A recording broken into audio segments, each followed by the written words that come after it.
देखिए अभी मैं आपको कक्षा 10 के फिजिक्स का मानव नेत्र और वायुमंडलीय वर्ण विक्षेपण वाला पार्ट से महत्वपूर्ण ऑब्जेक्टिव को बताएंगे। ऐसा ऑब्जेक्टिव जो कई बार बोर्ड एग्जाम में पूछा गया है और आने वाला समय में जो एग्जाम होगा इसमें भी पूछा जा सकता है।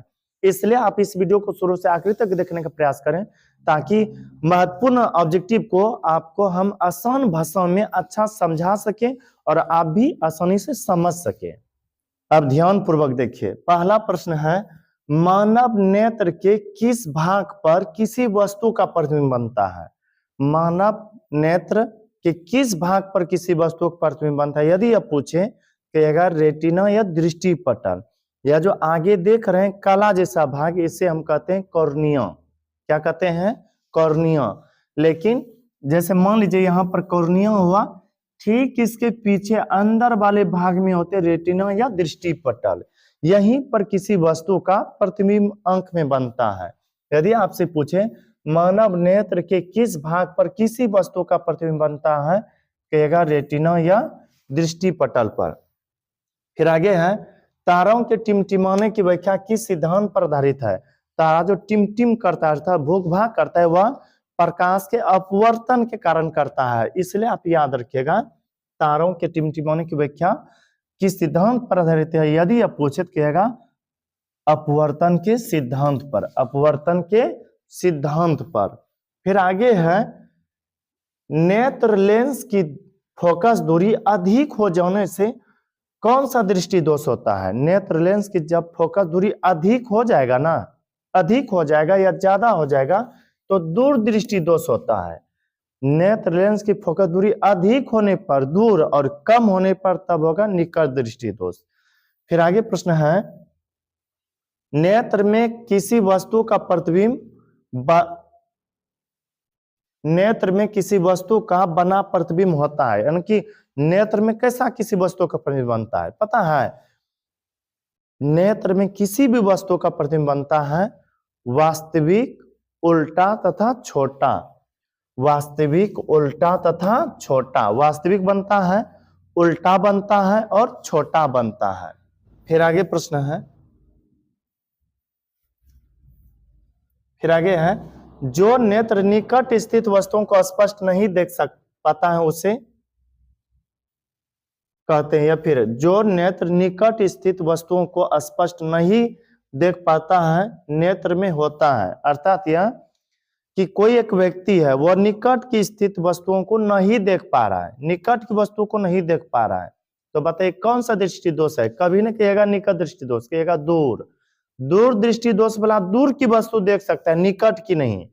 और निकट दृष्टि दोष वाला निकट का देख लेगा लेकिन दूर का नहीं। तो यहाँ पर प्रश्न है जो नेत्र निकट स्थित वस्तुओं को स्पष्ट नहीं देख सकता है, निकट स्थित वस्तुओं को नहीं देख सकता है, उसे कहते हैं दूरदृष्टि दोष। कौन सा दृष्टि दोष? दूरदृष्टि दोष। फिर आगे प्रश्न है श्वेत प्रकाश की किरण जब किसी प्रिज्म से होकर गुजरती है तब जो रंग अर्थात वर्ण सबसे अधिक विचलित होती है वह है बैगनी। पता है सबसे अधिक बिखरने वाली रंग है बैगनी, जिसे कहते विचलन अधिक होना। आप कहेगा ये कैसे? आप देखे होंगे लाइट विभिन्न कलर वाला, यदि लाल वाला कहीं दूर में भी जल रहा हो आपको दूर से अच्छा दिखाई देगा, लेकिन बैगनी कलर यहाँ पूरा हॉल में 10 ठो लगा दीजिए पता नहीं चलेगा किधर लाइट है। क्यों? क्योंकि इसका किरण बिखर ज्यादा जाता है। खुद से सोचे, एक हाथ में बालू लीजिए और एक हाथ में गिट्टी या फिर पत्थर का छोटा छोटा टुकड़ा लीजिए, फेंकिए दोनों, बताइए कौन सा अधिक दूर जाएगा? कंकल पत्थर वाला बहुत दूर जाएगा। क्यों? क्योंकि बिखरता कम है। ये ज्यादा बालू वाला भाग ज्यादा नहीं जाएगा। क्यों? क्योंकि बिखर ज्यादा गया। तो सबसे अधिक जो बिखरा होता है ना बैगनी रंग का, यही कारण है कि बैगनी कलर ज्यादा लाइट करता नहीं है। तो यदि आपसे पूछे किस रंग का विचलन अधिक होता है तो कहिएगा बैगनी। फिर आगे प्रश्न है जरा दूरदर्शिता से पीड़ित व्यक्ति का उपचार किस प्रकार के लेंस से किया जाता है। जब कोई व्यक्ति वृद्धावस्था में आते हैं ना तो उसको हो जाता है जरा दूरदृष्टि दोष, तो वहां पर उसे न तो ठीक से निकट की वस्तु दिखाई देने लगता है और न ही ठीक से दूर। ऐसे स्थिति में अवतल और उत्तल लेंस से बना चश्मे का व्यवहार करना पड़ता है। अवतल और उत्तल लेंस जिस चश्मे में लगा होता है ना उसे कहते हैं बाइफोकल लेंस। या आपसे यदि पूछे ज्यादा दूरदर्शिता पीड़ित व्यक्ति का उपचार किससे किया जाता है, कहेगा बाइफोकल लेंस से। बाइफोकल लेंस क्या होता है, वैसा लेंस जिसमें कि दोनों उसमें सेट हो, अवतल भी और उत्तल भी। फिर आगे है चंद्रमा पर खड़े अंतरिक्ष यात्री को आकाश प्रतीत होता है। चंद्रमा पर यदि कोई व्यक्ति चल जाएगा ना तो वह आकाश को जब देखेगा नीला नहीं दिखाई देगा, काला दिखाई देगा। क्यों? क्योंकि वहां प्रकाश का प्रकीर्णन होता नहीं है, तो काला दिखाई देता है। यदि आपसे कोई पूछे अंतरिक्ष में जाने वाले यात्री, चंद्रमा पर खड़े अंतरिक्ष यात्री को आकाश कैसा प्रतीत होता है, कहेगा काला। फिर आगे है श्वेत रंग कितने रंगों के मेल से बना होता है। श्वेत रंग जो बना होता है ना 7 रंगों के मेल से। कितने रंगों के मेल से? 7 रंगों के मेल से। फिर आगे है दृश्य प्रकाश में किस वर्ण का तरंगदैर्घ्य अधिक होता है। तरंगदैर्घ्य सबसे अधिक होता है लाल और सबसे कम होता है बैगनी का। सबसे अधिक किसका होता है तरंगदैर्घ्य?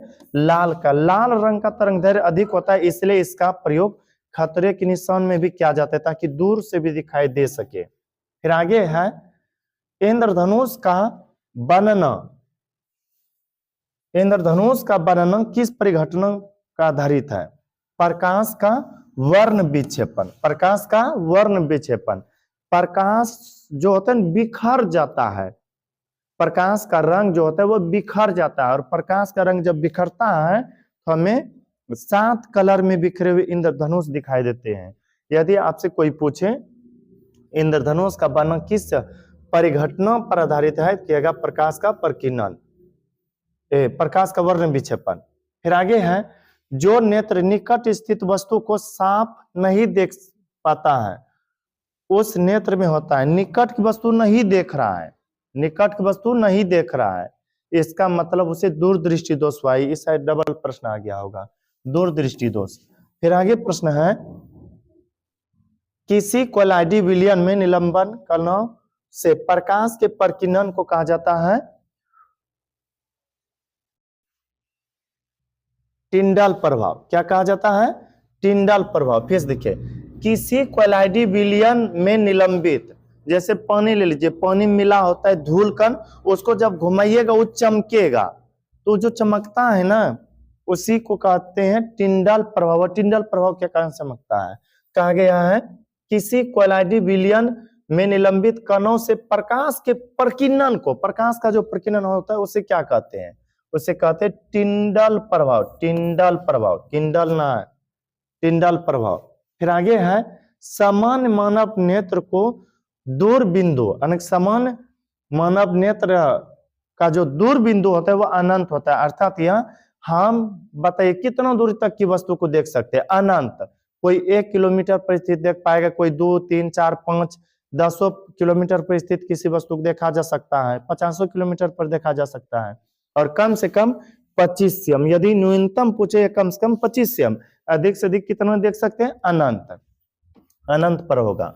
फिर आगे प्रश्न है निकट दृष्टि दोष वाले व्यक्ति के चश्मे में होता है, याद रखिएगा, दृष्टि दोष निकट और दूर के लिए ट्रिक है। दूर एक होता है अवतल और एक होता है लेंस उत्तल। याद रखिएगा, छोटका में छोटका, बड़का में बड़का। यदि निकट दृष्टि दोष हुआ, देखिए इसमें ज्यादा अक्षर है और इसमें ज्यादा अक्षर है, तो बड़ा में बड़ा, इसमें कम अक्षर, इसमें भी कम, छोटा में छोटा। निकट दृष्टि दोष का उपचार किया जाता है अवतल लेंस से और दूर का उपचार किया जाता है उत्तल लेंस से। यदि निकट दृष्टि दोष का उपचार पूछा है तो होगा अवतल लेंस से। मानव नेत्र में उपस्थित रहता है, हमारे आंख में रहता है उत्तल लेंस जैसा एक चमड़े का बना हुआ, तो आप कह सकते हैं कि मानव नेत्र में होता है उत्तल लेंस। मानव नेत्र में उपस्थित कौन सा लेंस होता है? उत्तल लेंस। फिर आगे है स्पेक्ट्रम प्राप्त करने के लिए किसका प्रयोग किया जाता है? स्पेक्ट्रम प्राप्त करने के लिए यानी कि प्रकाश की रंगीन पट्टी जो होता है ना उसी को हम स्पेक्ट्रम कहते हैं। प्रकाश की रंगीन पट्टी या स्पेक्ट्रम प्राप्त करने के लिए प्रयोग करना होगा प्रिज्म का। किसका? प्रिज्म का। वही प्रिज्म जिसमें प्रायः 5 सतह होते हैं। फिर आगे प्रश्न है, प्रकाश के किस रंग का तरंगदैर्घ्य सबसे कम होता है? सबसे कम होता है बैंगनी, और जबकि सबसे अधिक होता है लाल, और नो ही सबसे कम और नो ही सबसे अधिक होता है हरा का। फिर आगे प्रश्न है, एक साधारण प्रिज्म कितने सतहों से घिरा होता है? एक साधारण प्रिज्म जो होता है ना, वो 5 सतह से घिरा होता है। कितने सतह से? 5 सतह से। फिर आगे प्रश्न है, आयु में वृद्धि होने पर मानव नेत्र में समंजन क्षमता घट जाती है। यह बात सही है कि आयु में जैसे जैसे वृद्धि होती है ना, आंख का जो समंजन क्षमता है, सीरियली मांसपेशियों की समंजन क्षमता, वह घट जाती है। तो यह दोष कहलाती है। उस स्थिति में जो दोष होता है उसे हम कहते हैं जारा दृष्टि दोष। क्या कहते हैं? जारा दृष्टि दोष। तब वो जो लेंस लगेगा वह बाई फोकल लेंस लगेगा। फिर आगे है, कौन रंग है जिसका खतरे के सिग्नल में उपयोग होता है? लाल रंग है। क्यों लाल रंग का प्रयोग क्यों किया जाता है? क्योंकि इसका तरंगदैर्घ्य अधिक होता है और बिखराव अर्थात विचलन बहुत कम होता है। तो लाल रंग का उपयोग सिग्नल के रूप में किया जाता है। फिर आगे है, लाल गुलाब को, मान लीजिए यहां पर गुलाब है, कैसा? लाल। लाल गुलाब को हरे प्रकाश में देखने पर यह प्रतीत होगा। जब लाल गुलाब पर हरा प्रकाश बारिएगा ना, काला दिखाई देगा। कैसा दिखाई देगा? काला। फिर आगे प्रश्न है, प्रकाश का प्राथमिक वर्ण है। प्रकाश को कलर को 2 भागों मुख्य रूप से बांटा गया है, प्राथमिक कलर और द्वितीयक कलर। प्राथमिक कलर में आ जाता है लाल, नीला, हरा, तीनों आ जाएगा, लाल, हरा, नीला। फिर आगे है, उदय और अस्त होते समय सूर्य दिखाई देता है। बताइए, हरा दिखता है कि लाल दिखता है? लाल। तो उदय और अस्त होते समय सूर्य हमें दिखाई देता है लाल। फिर आगे प्रश्न है, तारों के टिमटिमाते प्रतीत होने का कारण क्या है? शायद यह डबल प्रश्न आ गया है। प्रकाश का अपवर्तन या वायुमंडलीय अपवर्तन। वहां था प्रकाश का अपवर्तन और यहाँ है वायुमंडलीय अपवर्तन। तो तारा जो टिमटिमाता है वह वायुमंडलीय अपवर्तन के कारण टिमटिमाता है। बस इस वीडियो में इतना ही। यदि यह वीडियो आपको अच्छा लगा हो तो हमारे वीडियो को लाइक कीजिएगा, और अभी तक यदि हमारे चैनल को सब्सक्राइब नहीं किए हैं तो कर लीजिएगा, ताकि जो भी इस तरह से वीडियो अपलोड करें वे आप तक आसानी से पहुंच सके। मिलते हैं किसी अगला वीडियो में, तब तक के लिए धन्यवाद।